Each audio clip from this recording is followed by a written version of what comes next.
Яңа оркестр, яңа мәйсәре. Татар театрының символына әверелгән зәңгәршәл спектакле кабат үзгәрешләр кичерә. Әлеге спектакльгә карата тамашачыларның кызыксынуы кимемей, 1926 елда иҗат ителгән зәңгәршәлнең популярлыгы үсә.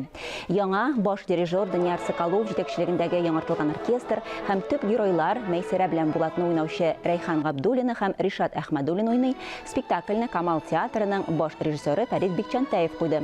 Драматург Кәрим Тинчуринның зәңгәршәле татар театрының символы булып санала. Яңалыксыз булмый, минемчә, театрда, сәнгатьтә гомумән. Шуңа күрә әлбәттә зәңгәршәл аерым урын алып тора.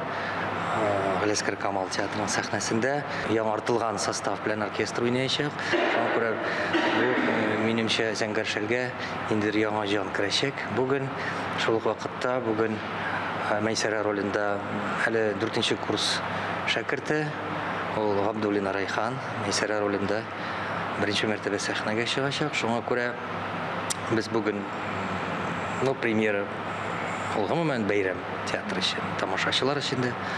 Шуңа күрә яңалыксыз сәнгатьтә гомумән минемчә яшәп булмый.